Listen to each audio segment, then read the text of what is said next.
हिमाचल प्रदेश की सुखविंदर सिंह सुक्खू सरकार सत्ता में आने के बाद एक से बढ़कर एक जनता विरोधी फैसले ले रही है। चुनाव के वक्त सरकार के पास अपार धन हो जाता है, लेकिन चुनाव के बाद आर्थिक हालातों का रोना रोकर जनता पर टैक्स लगाने का काम शुरू कर दिया जाता है। ये बात शिमला में भाजपा प्रदेश अध्यक्ष राजीव बिंदल ने कही। बहुत बड़ा इनाम हमारे प्रदेश के किसानों को, गरीबों को पिछले कल सरकार ने दिया कि गांव में रहने वाला कोई भी व्यक्ति जिसके पास एक नलका है उसको 100 रुपया प्रति नल का चार्ज होगा। 2 नलके हैं तो 200 रुपया, परिवार बड़ा है 3 नलके हैं तो 300 रुपया उसको चार्ज होगा। ये और बहुत बड़ा तोहफा दिया। माने मंत्री जी की स्टेटमेंट के अनुसार 17 लाख उपभोक्ता हैं और 17 लाख उपभोक्ताओं को ये बहुत बड़ा इनाम चुनाव के बाद प्रदेश की सरकार ने दिया।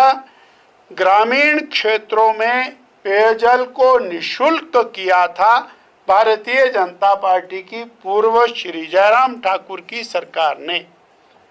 और मैं और ध्यान कराना चाहता हूँ कि जब ये निःशुल्क किया था तो बिल आता था 10 रुपया, 15 रुपया, 20 रुपया, 50 रुपया बिल आता था।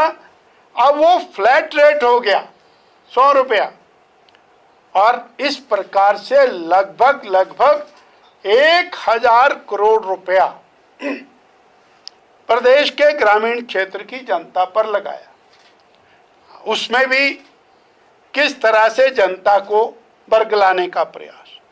मंत्री जी बोलते हैं जिसकी आमदनी 50,000 रुपए की है, उससे नीचे है, उसको ये पैसा नहीं लगेगा। हम मंत्री जी से कहते हैं कि 50,000 रुपए की आमदनी का सर्टिफिकेट किसी पटवारी से लाके तो दिखा दो। कोई पटवारी 50,000 रुपए की आमदनी का सर्टिफिकेट बनाता ही नहीं है।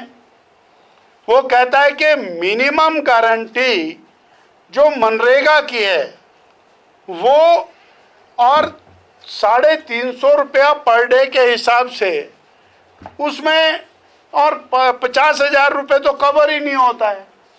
इसलिए वो 50,000 रुपये का बनाता नहीं है। ना होगा नौमन तेल, ना राधा नाचेगी। और जहाँ तक उन्होंने बोला कि हमने सबको पानी का बिल दे दिया, वो चाहे एमएलए है, एमपी है, चाहे वो जजेस हैं, चाहे वो और आईएएस ऑफिसर है, वो तो रहते ही शहर में है। शहर में तो पहले ही बिल आता है, बाकायदा बिल आता है। तो इस प्रकार से हिमाचल प्रदेश की वर्तमान जो सरकार है, इस सरकार में विकास बंद, काम बंद, डेवलपमेंट बंद और टैक्स लगाना शुरू, लोगों की जेब में से पैसा निकालना शुरू। वीडियो से जुड़े रहने के लिए धन्यवाद।